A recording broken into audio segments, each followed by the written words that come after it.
નમઃ શિવાય. નમસ્કાર, હું છું વિધિ. પાવન શ્રાવણ આવી ગયો છે, એમાં પણ પહેલો સોમવાર એટલે કે શિવજીની આરાધનાનો અતિ ઉત્તમ અવસર.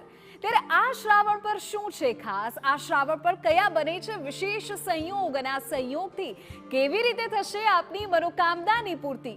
એટલું જ નહીં, જો કોઈ ગ્રહ નબળું છે તો પછી ભોળાનાથની કઈ રીતે આરાધના કરવી કે જેનાથી મનગમતા જે વરદાન છે તેની પ્રાપ્તિ થઈ જાય, ઘરમાં કલેશથી શાંતિ મળી જાય, અને સાથે સાથે ઇન્ટરવ્યુમાં પાસ પણ થઈ જાય, વેચાણમાં વૃદ્ધિ પણ થઈ જાય, અને એટલું જ નહીં, તમારી દરેકે દરેક કામનાની પૂર્તિ થાય. જો તમને પણ છે આ સવાલ, તો આજે મળવાનો છે તેનો જવાબ. કારણ કે સ્ટુડિયો પર આપણી સાથે ઉપસ્થિત છે કેટલાક વિશેષ મહેમાનો. આપનો પરિચય કરાવી દઉં. આપણી સાથે ભગવતાચાર્ય હરીશભાઈ જોશી ઉપસ્થિત છે. હરીશભાઈ, સ્વાગત છે આપનું. ધન્યવાદ.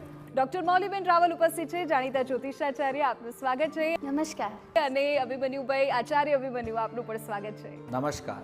તો વધુ રાહ ન જોતા આપણે શરૂ કરીએ આ આપણો વિશેષ કાર્યક્રમ કે જેમાં આપને મળશે શ્રાવણના પ્રથમ સોમવાર સંબંધિત તમામ જાણકારી.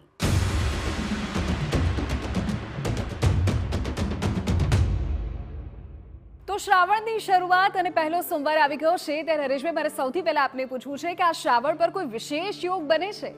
અવશ્ય દર્શક મિત્રો, જ્યારે આ શ્રાવણ માસની વાત કરીએ તો આ શ્રાવણ માસ 75 વર્ષ પછી એક એવો સમય આવી રહ્યો છે કે જ્યાં સોમવારથી શ્રાવણ માસનો પ્રારંભ થશે અને સોમવારે શ્રાવણ માસનો વિરામ થશે.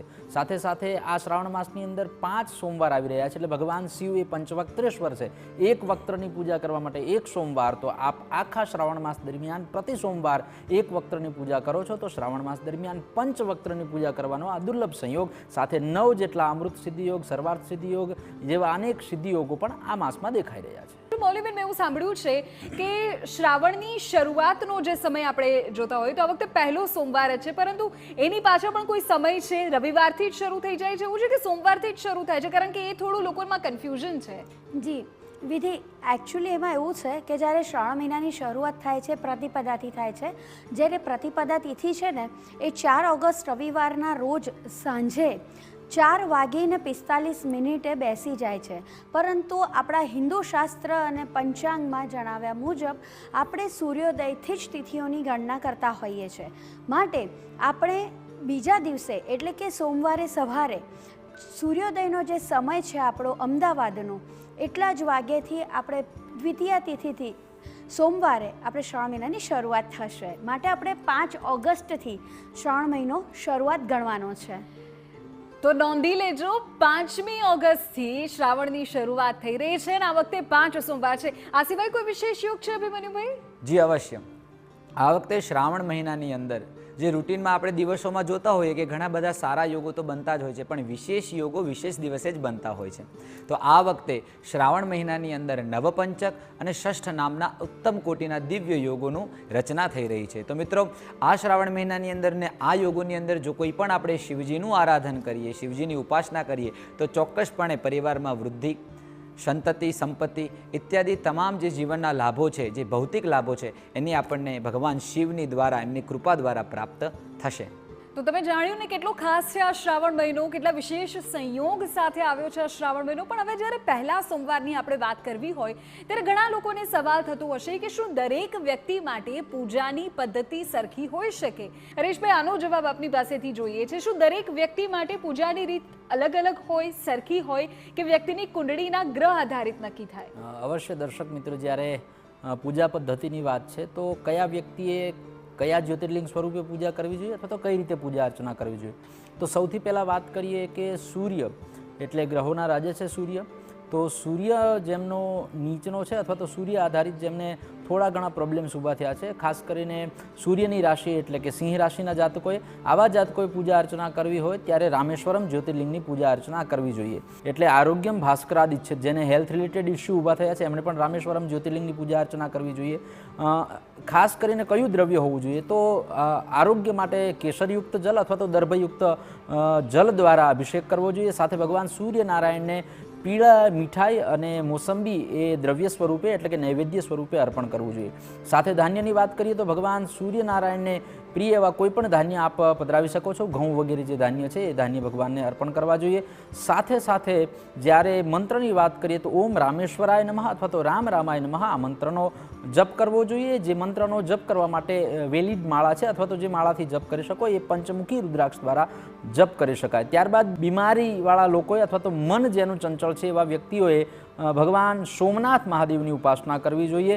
સાથે ભગવાનને દૂધથી અભિષેક કરવો જોઈએ, ભગવાનને ચોખા અર્પણ કરવા જોઈએ અને ભગવાનને નૈવેદ્ય સ્વરૂપે સફેદ મીઠાઈ અર્પણ કરવી જોઈએ. અને ભગવાનને જે અભિષેકનું દ્રવ્ય છે એ આપે દૂધ વગેરે લઈ શકો છો. ભગવાનનો જે મંત્ર છે ઓમ ચંદ્રેશ્વરાય નમઃ અથવા તો સોમનાથાય નમઃ મંત્રનો જપ કરવો. સ્ફટિકની માળા દ્વારા ભગવાનનો જપ કરવો જોઈએ. જેમની કુંડળી માંગલિક છે એટલે કે લગ્નમાં જેને ઇસ્યુ ઊભા થઈ રહ્યા છે, ઘણાના વિવાહ નથી થઈ રહ્યા અથવા તો વિવાહ પછી માંગલિક કુંડળીના કારણે અડચણો આવી રહી છે, તો આવા જાતકોએ ખાસ કરીને ભગવાન મંગળનો જે જન્મસ્થાન છે એટલે કે ઉજ્જૈન ત્યાંના રાજા એટલે મહાકાલેશ્વર જ્યોતિર્લિંગની પૂજા અર્ચના કરવી જોઈએ. ભગવાન મંગલનાથની પૂજા અર્ચના કરવી જોઈએ. ભગવાનને દાડમના રસથી અભિષેક કરવો જોઈએ. સાથે ભગવાનને રક્ત મીઠાઈ છે એ અર્પણ કરવી જોઈએ. ભગવાનને દાડમનું ફળ અર્પણ કરવું જોઈએ. જાસૂદના પુષ્પથી ભગવાનનો શૃંગાર કરવો જોઈએ અને મહાકાલેશ્વરાય નમઃ અથવા તો મંગલનાથાય નમઃ આ મંત્રનો જપ કરવો જોઈએ અને મૂંગાની જે માળા છે એના દ્વારા જપ કરવા જોઈએ. ત્યારબાદ જેમનો બુધ છે એ બુધ રાશિના જે જાતકો છે એ બુધ રાશિના જાતકોએ અથવા તો બુધ આધારિત રાશિના જાતકોએ અથવા તો જેમને બોલવામાં કંઈક અડચણ પડે છે, જીભ અચકાય છે અથવા તો જેમની સ્પીચ પાવરફુલ નથી, એવા લોકોએ ખાસ કરીને બુધની ઉપાસના કરવા માટે ઘૃષ્મેશ્વર જ્યોતિર્લિંગની ઉપાસના કરવી જોઈએ અથવા તો ઘરમાં જે શિવલિંગ છે ત્યાં ભગવાન ઘૃષ્મેશ્વરની પરિકલ્પના કરી પૂજા અર્ચના કરવી જોઈએ. ભગવાનને શેરડીના એટલે કે ઇક્ષુ રસથી ભગવાનનો અભિષેક કરવો જોઈએ. ભગવાનને દૂધિયા રંગની એટલે કે તમે ભગવાનને દૂધીનો હલવો છે એ મીઠાઈ સ્વરૂપે અર્પણ કરી શકો છો. ભગવાનને અલગ અલગ ફળો છે કે જે લીલા કલરના અથવા તો દૂધિયા કલરના ફળો છે ભગવાનને નૈવેદ્યમાં અર્પણ કરવા જોઈએ. સાથે ભગવાનને જ્યારે પુષ્પ અર્પણ કરો છો તો ભગવાનને કરેણનું પુષ્પ અર્પણ કરવું જોઈએ. જે ભગવાનને મંત્ર છે એ ઓમ ઘૃષ્મેશ્વરાય નમઃ અથવા તો બુધનાથાય નમઃ અથવા તો યમુના તીરોદ્ભવાય નમઃ મંત્રના જપ કરી શકો છો. જપ કરવા માટે જે માળા છે એ માળા આપ દ્વિમુખી રુદ્રાક્ષ દ્વારા જપ કરી શકો છો. આવી રીતે જન્મકુંડળીની અંદર જેમને ગુરુ વીક છે અથવા તો વિદ્યાસ્થાનની અંદર ક્યાંક ને ક્યાંક અડચણો આવી રહી છે, આપને ભણવામાં મન નથી લાગ્યું, આપનું બાળક ભણવામાં ક્યાંક જેટલું જોઈએ એટલું ધ્યાન નથી આપી રહ્યું, ભણવામાં વારંવાર અડચણો આવી રહી છે, તો એમણે ભગવાન કાશી વિશ્વનાથની પૂજા અર્ચના કરવી જોઈએ. ભગવાન કાશી વિશ્વનાથને આપે ચંદનયુક્ત જલથી અભિષેક કરવો જોઈએ. ભગવાનને દ્રવ્યની અંદર પીળી પુષ્પ છે અર્પણ કરવા જોઈએ. ભગવાનને પીળા ફળ એટલે કેળા વગેરે અર્પણ કરવા જોઈએ. ઓમ વિશ્વેશ્વરાય નમઃ મંત્રનો જપ કરવો જોઈએ. ભગવાનને પંચમુખી રુદ્રાક્ષથી ભગવાનનો જપ કરવો જોઈએ. ખાસ કરીને કાશી એ જ્ઞાનની નગરી છે એટલે ભગવાન બૃહસ્પતિ ત્યાંનું આધિપત્ય ધરાવે છે. ભગવાન વિશ્વનાથ આપના બધા જ મનોરથો પરિપૂર્ણ કરે. જે જાતકની કુંડળીમાં ગુરુ વીક છે એવા વ્યક્તિએ આવી રીતે પૂજા અર્ચના કરવી જોઈએ. અરે વાહ, બહુ જ સરસ. મૌલીબેન, હવે મારે જરા મહિલાઓ સંબંધી પણ સવાલ પૂછવો છે. ઘણી વખત કેવું થાય કે તહેવારોનો સમય હોય પણ સ્ત્રીઓનો તો જજો સમય કિચનમાં જતો રહેતો હોય છે, રસોઈમાં, વડીલોની સેવામાં, બાળકોને શાળાએ મોકલવામાં. તો તેઓ કઈ રીતે આરાધના કરે અને શું કરે તો શ્રાવણના પ્રથમ સોમવારનું ફળ મળે? વિધિ, તમે બહુ સરસ પ્રશ્ન કર્યો છે. કારણ કે દરેક મહિલાઓને આ પ્રશ્ન રહેતો જ હોય છે કે જ્યારે તહેવાર આવે, ઉપવાસ આવે કે 365 દિવસમાં એ લોકોને સૌથી વધારે જે મહત્ત્વની જવાબદારી હોય છે આપણી ભારતીય સંસ્કૃતિ પ્રમાણે કે એ લોકો માં અન્નપૂર્ણાનું સ્વરૂપ ગણવામાં આવે છે. એટલે એ લોકોએ પોતાના પતિ, સાસ, સસુર, બાળકોની, પરિવારજનોની ભોજનનો ખ્યાલ પહેલાં રાખવો પડે છે. માટે એ લોકો કિચનમાંથી તો બહાર આવી જ નથી શકતા. ત્યારે પ્રશ્ન તમે જે કર્યો કે એ લોકો પૂજા ભક્તિ કેવી રીતે કરી શકે, તો સૌથી પહેલાં તો એ કે સ્ત્રીઓ માટે ભગવાન ભોલેનાથ એ સદાય રીઝેલા જ છે. કારણ કે સ્ત્રી શક્તિ છે એ દર્શાવનાર, એ સમાજને બતાવનાર ભગવાન શિવ એ પહેલા પુરુષ હતા. જો સ્ત્રીઓને સમય મળે ને તો એ લોકો શિવપુરાણનો પાઠ કરી શકે છે, કાં તો પછી આજકાલ યુટ્યુબમાં કે પોકેટ એફએમની અંદર શિવપુરાણ અવેલેબલ છે તો એ લોકો સાંભળી શકે છે. આ સિવાય મોબાઈલ તો આપણા બધાના હાથ વગા હોય. જ્યારે પણ સ્ત્રીઓ કિચનમાં કામ કરતી હોય ને ત્યારે મોબાઈલમાં એ લોકોને જે અનુકૂળ મંત્ર હોય, ઓમ નમઃ શિવાય છે, મહામૃત્યુંજય મંત્ર છે, કે એ લોકોને જે પણ મન જેની અંદર શાંત થતું હોય, પ્રસન્ન થતું હોય એવા રીતે એમને એ મંત્રનો જાપ કરવો જોઈએ સતત લાઈવ. આજકાલ તો યુટ્યુબની અંદર લાઈવ મંત્ર ચાલુ હોય છે, તો એ વાંચી શકે છે. પછી શિવ મહિમના સ્તોત્રનો જાપ કરી શકે છે. આવી રીતે પૂજા કરી શકે. તો તુલસી ક્યારાની અંદર શ્રાવણ મહિનાના પહેલા સોમવારથી, એટલે કે જે શરૂ થઈ રહ્યો છે ત્યારથી જ માટીનું શિવલિંગ ક્યારામાં જ બનાવવાનું અને એની હળદરથી ચંદનથી પૂજા કરીને પછી એને જળ અર્પણ કરવાનું. અને ત્યારબાદ સ્ત્રીઓએ એ પોતાના તુલસીને પૂજા કરવાની કે આપના જે અમે માટીની અંદર શિવલિંગ બનાવી રહ્યા છે, તો હે ભોળાનાથ, હે મહાદેવ, તમે એને જે નામે પોકારતા હોય એ નામે તમે એમને પ્રાર્થના કરી શકો છો, વિનવણી કરી શકો છો. સંધ્યાકાળ પહેલાં એ જ માટીના શિવલિંગ ઉપર જળ અર્પણ કરીને એને વિસર્જિત કરી દેવાનું છે. આ રીતે તમે વિસર્જિત એ દિવસે પણ કરી શકો છો, અથવા તો તમે શ્રાવણ વદ અમાસ સુધી એ શિવલિંગને રાખીને એની ઉપર રોજે રોજ નિયમિત પૂજા કરીને 11 વખત, 5 વખત કે 7 વખત તમે મંત્રનો જાપ કરી શકો છો. આ તો મહિલાઓની વાત થઈ. હવે જરા અભિમન્યુભાઈ યુવાઓની પણ વાત કરી દે. ખાસ તો ઇન્ટરવ્યૂ એક પહેલો પડાવ હોય એમની કારકિર્દી માટે, અને બીજો કારકિર્દીમાં વચ્ચે મહત્વનો પ્રશ્ન આવે વેપારમાં વૃદ્ધિ, વેચાણમાં વૃદ્ધિ. આપણું જે ગાડી પર ચાલીએ છીએ સતત ચાલતી રહે. તો આ બંને બાબતો પર જો શિવજીના આશીર્વાદ જોઈએ છે તો પહેલા સોમવારે શું કરીએ? જી, બહુ સરસ પ્રશ્ન પૂછ્યો વિધિબેન તમે. જીવનની અંદર આપણે ઘણી બધી પ્રયત્ન કરવા છતાંય આપણે અમુક ઇન્ટરવ્યૂની અંદર અમુક માર્કથી કાં તો અમુક પ્રદર્શનથી આપણે રહી જતા હોઈએ છીએ અને ઘણું બધું ખેદ પણ થતું હોય છે. તો મિત્રો, આજે તમે આ પ્રયોગ જો ચોક્કસપણે કરશો તો ચોક્કસપણે તમને ઇન્ટરવ્યૂમાં સફળતા મળશે. તો શું કરવાનું છે? તો સૌથી પહેલાં આપણી ભારતીય સંસ્કૃતિ પ્રમાણે જ્યારે કોઈ પણ બાળક અથવા બાલિકા ઇન્ટરવ્યૂ આપવા જતા હોય ત્યારે ઘરની માતા એમને વિજય તિલક કરે છે, જે અંગૂઠાથી થાય છે. એની ઉપર અક્ષત લગાવવામાં આવે છે, એની આરતી ઉતારવામાં આવે છે અને પછી દહીં અને ખાંડનું મિશ્રણ કરી એને ચખાડવામાં આવે છે. એ ક્રિયા કર્યા બાદ જ્યારે ઇન્ટરવ્યૂ આપનારો કોઈ પણ વ્યક્તિ ઘરના ચોખટ પર, ઘરના જે દ્વાર છે એ દ્વાર ઉપર, મુખ્ય દ્વાર પર આવી ઊભો રહે અને હાથમાં એની માતા મૂંગના અમુક દાણા લઈ, એક મુઠ્ઠી મૂંગ લઈ 7 વખત એની ઉપર ફેરવી અને એ મંત્રનું ઉચ્ચારણ કરીએ. મંત્ર છે ઓમ દૃષ્મેશ્વરાય નમઃ. આ મંત્રનું જો ઉચ્ચારણ કરી 7 વખત એની ઉપર મૂંગના દાણા ફેરવી અને એની પીઠ પાછળ અથવા એની પાછળની સાઈડ ફેંકી દેવામાં આવે અને પછી જો કોઈ પણ જાતક, જો કોઈ પણ વ્યક્તિ ઇન્ટરવ્યૂ આપવા જાય તો ચોક્કસપણે ઇન્ટરવ્યૂમાં એને સફળતા મળે. ઇન્ટરવ્યૂમાં એ વિજય પ્રાપ્ત કરે છે અને સારામાં સારી ફિલ્ડમાં, સારામાં સારી જગ્યામાં એને જોબ પ્રાપ્તિ થાય, અથવા તો સારામાં સારી એક્ઝામની અંદર એ બાળક, બાલિકા એની એક્ઝામ ક્લિયર કરી શકે અને સારા માર્ક મેળવી શકે. આ તો રહ્યું પહેલું પ્રશ્ન. બીજું પ્રશ્ન કે આપણે વ્યાપાર કરીએ છીએ, વ્યાપાર સારું ચાલી રહ્યું છે પણ વ્યાપારની અંદર વહેંચાણ નથી થઈ રહ્યું. તો સૌથી પહેલાં તમારે ખાસ ધ્યાન રાખવું, વાસ્તુશાસ્ત્ર પ્રમાણે 18 ઝોન, 16 ઝોન છે. એમાંથી નોર્થ ઇસ્ટ વાળું જે ભાગ છે એ ભાગની અંદર સૌથી પહેલાં તમારે જે કંઈ પણ વેચવાનું સામાન છે, જે કંઈ પણ તૈયાર સામાન છે એ સામાન ત્યાં મૂકવું. આ તો રહ્યું વાસ્તુશાસ્ત્ર પ્રમાણેનો ઉપાય. પણ બીકરી માટે સૌથી પહેલાં તો આપણે ગોળ લેવું પડે અને ચણા લેવા પડે. એ ગોળ અને ચણાનું મિશ્રણ કરી જ્યારે આપણે ગાયને ખવડાવીએ તો ચોક્કસપણે આપણા વ્યાપારની જે બીકરી છે, આપણા વ્યાપારનું જે વહેંચાણ છે એ ચોક્કસપણે વધતું હોય છે. તો ચોક્કસપણે આ ઉપાય કરવો જોઈએ. ગોળ અને ચણાનું મિશ્રણ કરી ગાયને ખવડાવવાથી, કૂતરાને ખવડાવવાથી, કોઈ પણ મૂંગા પ્રાણીને જો તમે આ ખવડાવો છો તો ચોક્કસપણે વ્યાપારની અંદર વહેંચાણ વધે છે. અરે વાહ! એટલે જો તમારું સ્ટાર્ટઅપ છે, તમે હજુ નવો વ્યવસાય શરૂ કરો છો તો આ તમારા કામની વસ્તુ છે. બહુ જ સરસ ઉપાય અત્યારે મહારાજે આપ્યો છે કે જો તમે ગોળ અને ચણા કોઈ અબોલ પશુને ખવડાવો છો તો સમજી જજો કે મહાદેવના આશીર્વાદ મળવાના છે.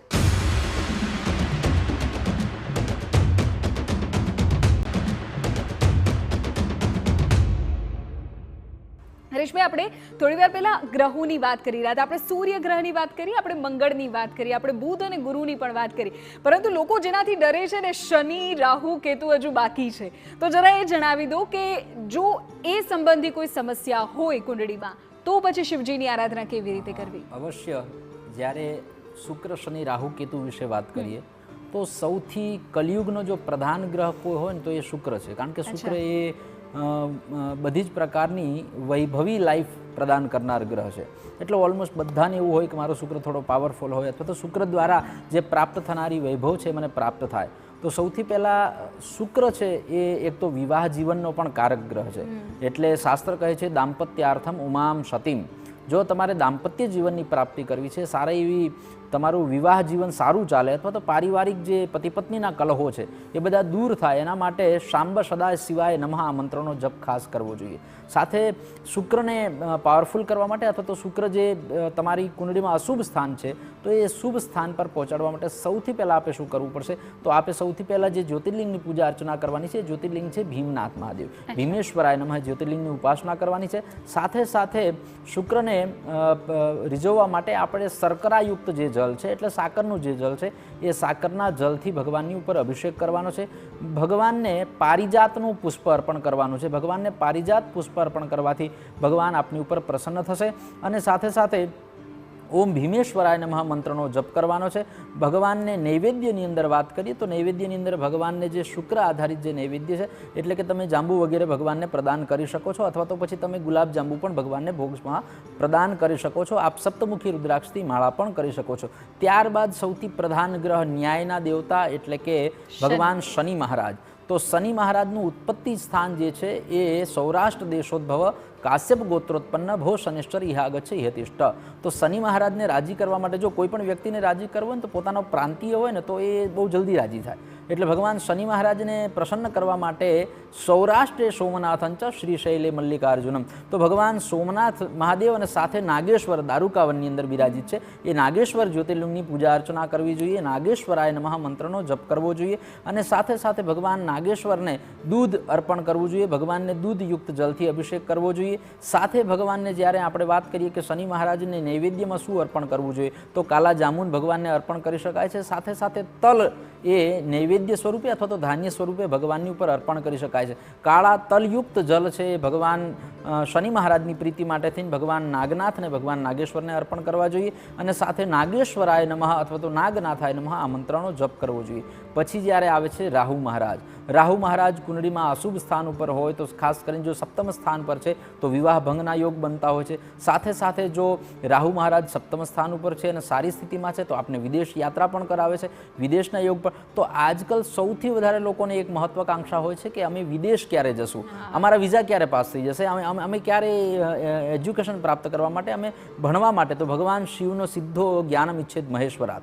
તો ભગવાન સિદ્ધો જ્ઞાન સાથે પણ લેવા દેવા છે.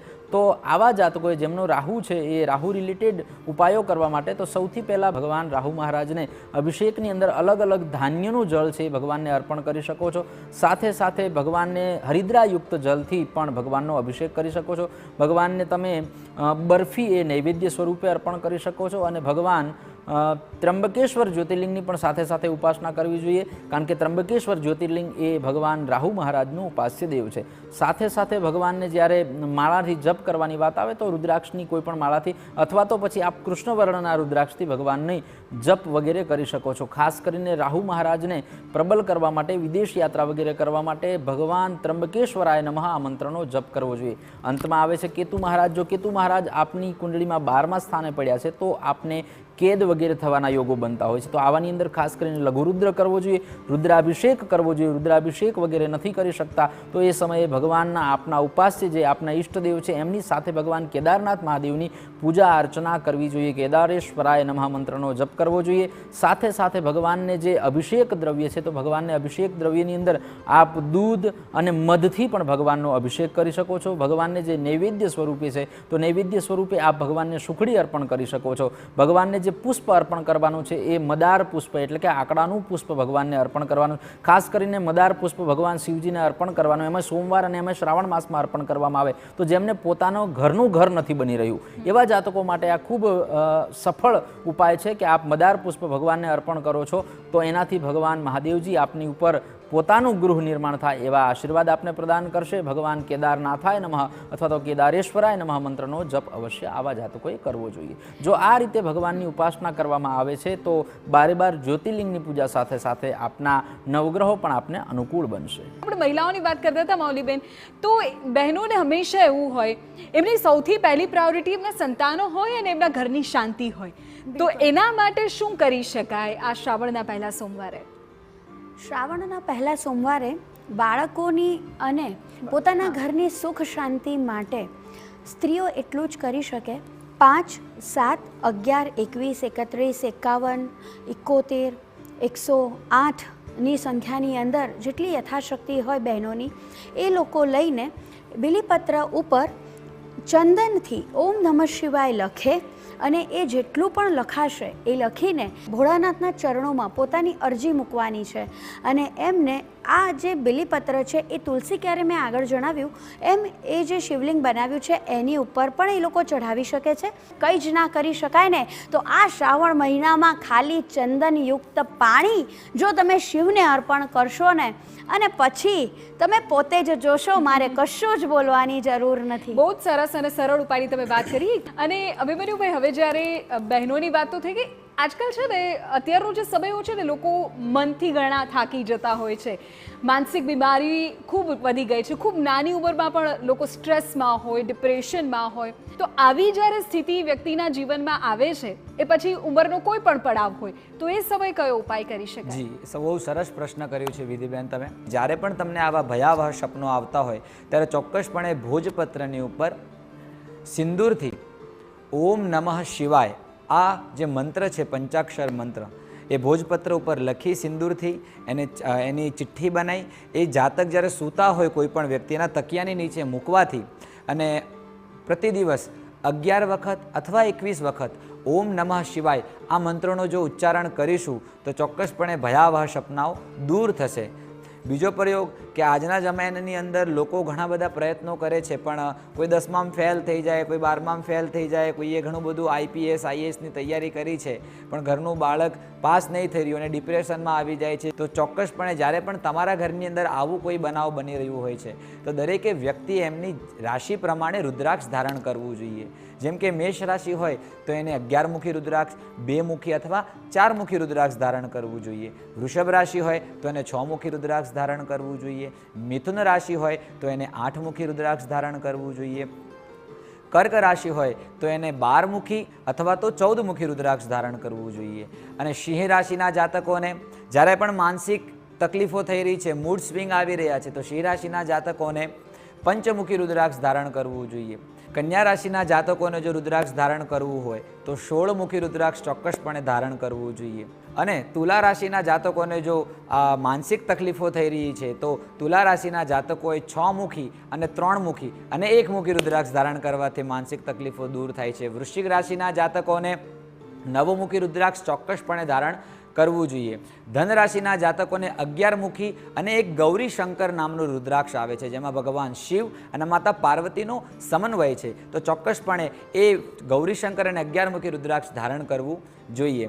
અને મકર રાશિના જાતકોને 10 મુખી અને 12 મુખી રુદ્રાક્ષ ધારણ કરવાથી મૂડ સ્વિંગ્સ, એ ચિંતાઓ, એ જે માનસિક ચિંતાઓથી દૂર થાય છે. અને કુંભ રાશિના જાતકોને જો માનસિક ચિંતાઓથી પીડાઈ રહ્યા છે તો 1 મુખી રુદ્રાક્ષ ધારણ કરવાથી ચિંતાઓ દૂર થાય છે.